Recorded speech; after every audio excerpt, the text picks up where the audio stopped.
On a clear June afternoon in the Cascade Mountains, a small aircraft crossed a blue sky, and its pilot saw something that would change the language of the unknown.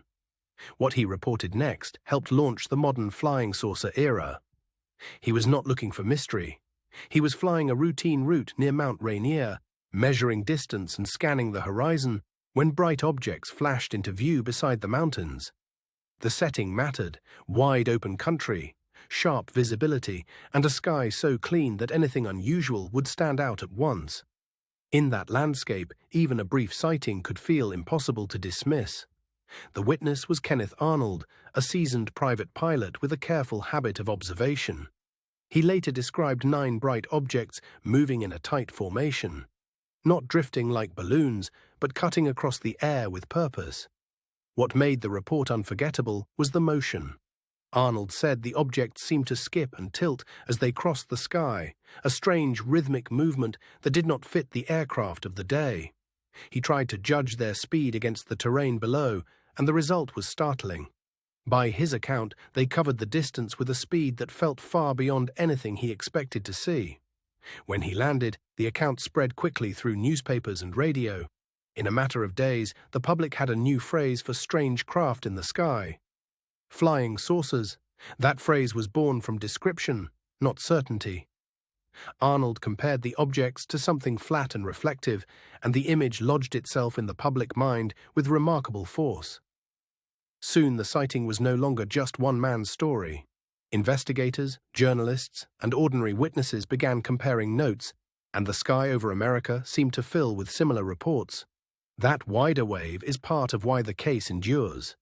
It sits at the moment when private observation, mass media, and post-war anxiety converged on the same bright, unsettling question.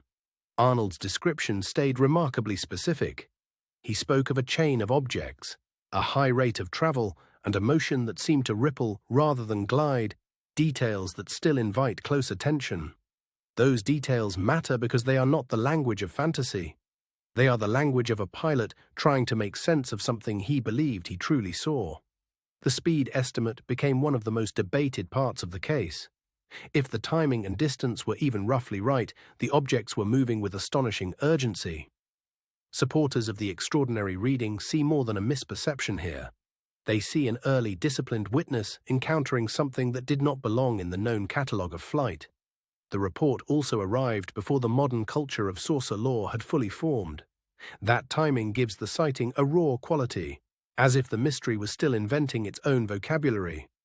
Yet the case also invites grounded questions. Human distance estimates can be distorted, bright reflections can look strange, and the sky over mountains can produce surprises that feel larger than they are. Later explanations pointed toward ordinary aircraft, atmospheric effects, or a combination of visual errors. None of those ideas fully erase the force of Arnold's original account, but they do change how it is read. What keeps the story alive is the tension between certainty and uncertainty. Arnold did not describe a vague feeling. He described a sequence, a direction, and a motion that stayed vivid for the rest of his life. The public response transformed a single sighting into a cultural turning point. From that summer onward, the sky was no longer just empty space above us. It had become a place where surprises might appear. That is why the Kenneth Arnold case still matters. It marks the moment when a modern mystery entered public life with enough force to reshape how millions imagined the heavens. Even now, the central question remains open in a strangely elegant way. Did Arnold glimpse an unusual set of aircraft, a rare atmospheric trick, or something that still resists easy classification? The strongest believer's case rests on the witness, the timing, and the consistency of the report. A careful pilot, a clear day, and a description that arrived before the legend had time to harden. The cautious reading rests on the limits of human perception under pressure and distance.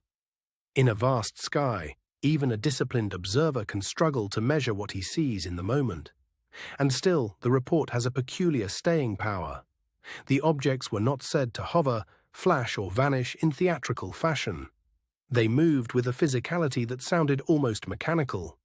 That mechanical quality is part of the fascination. If the sighting was mistaken identity, it was a mistake that produced a remarkably modern image of controlled, intelligent motion. The case also sits at the edge of a larger post-war mood when technology, speed, and uncertainty were all accelerating at once. The sky became a screen for hopes, fears, and unanswered possibilities. That broader context does not solve the sighting, but it explains why it spread so fast. A single report can become historic when it lands in a culture ready to listen. What remains unresolved is not simply what was in the sky, but how a trained observer arrived at such a precise and unsettling description. That tension is the heart of the mystery. If the objects were conventional, they were seen under conditions that made them seem extraordinary. If they were extraordinary, they arrived early, cleanly, and with a confidence that still feels hard to place. That is why the Kenneth Arnold sighting still opens so many later conversations about the unknown. It is less a solved puzzle than a doorway, one that was pushed open in full daylight. Decades later, the details remain suspended between explanation and wonder. The story begins with a pilot, but it ends with a larger question. What else has crossed our skies unseen? The answer may never settle neatly. Yet the first flying saucer report still lingers because it captured something real enough to be remembered and strange enough to keep asking for more.